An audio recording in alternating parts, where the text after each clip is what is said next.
Assalamualaikum warahmatullahi wabarakatuh. Imam Al-Ghazali adalah salah satu sosok imam besar yang mungkin namanya cukup familiar di kalangan muslim. Ada satu kisah menarik dari imam besar ini yang didapatnya lewat mimpi soal amalan kecil yang diterima Allah Subhanahu wa Ta'ala di antara banyak amal kebaikan yang dilakukannya. Syekh Nawawi Al-Bantani dalam Nasyaihul Ibad menceritakan bahwa pada suatu hari, Imam Al-Ghazali pernah bermimpi.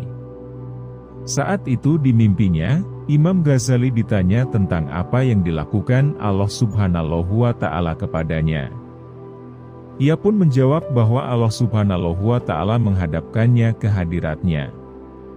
Lalu, Imam Ghazali mendapat pertanyaan tentang bekal apa yang dipersiapkan olehnya dalam menghadap Allah Subhanahu wa Ta'ala.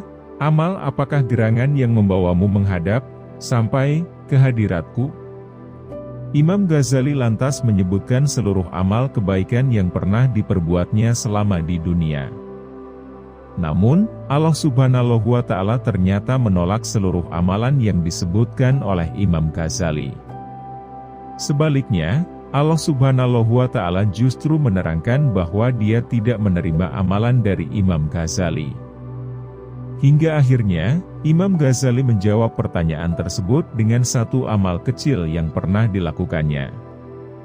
Amalan kecil yang dimaksud tersebut adalah amal perbuatan Imam Ghazali saat menolong seekor lalat. Berikut kisah lengkap Imam Ghazali dan seekor lalat yang membawanya ke surga Allah Subhanahu wa Ta'ala.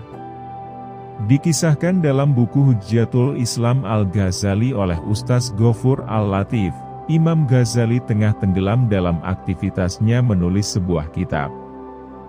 Tiba-tiba ada seekor lalat yang hinggap di ujung pena yang digunakannya untuk menulis. Saat itu juga Imam Ghazali pun menghentikan kegiatan yang tengah dilakukannya. Ia menunggu dan membiarkan lalat tersebut hingga benar-benar puas meminum dan menyerap isi tinta miliknya. Lalat usil ini haus dan tinta di depan mata menjadi sasaran minumnya. Al-Ghazali pun merasa kasihan lantas berhenti menulis untuk memberi kesempatan si lalat melepas dahaga dari tintanya. Bunyi keterangan buku Hujjatul Islam Al-Ghazali tersebut. Setelah Imam Ghazali menerangkan kisah tersebut, Allah Subhanahu wa Ta'ala berfirman, "Masuklah kalian semua ke dalam surga bersama hambaku yang memiliki sifat belas kasih."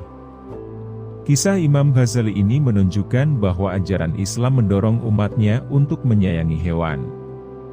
Bahkan menempatkan mereka yang menyayangi hewan pada posisi yang mulia di sisi Allah Subhanahu wa Ta'ala.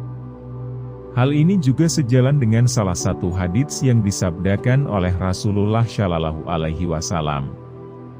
Dari Abdullah bin Umar bahwa Rasulullah Shallallahu Alaihi Wasallam bersabda, artinya, orang-orang yang ada rasa rahim akan dirahmati oleh Tuhan yang Maha Rahman, yang memberikan berkat dan Maha Tinggi. Sayangilah makhluk yang ada di muka bumi, niscaya engkau akan disayangi makhluk yang ada di langit. Hadis riwayat Imam Ahmad, Abu Dawud, Tirmidzi, dan Al-Hakim. Assalamualaikum warahmatullahi wabarakatuh.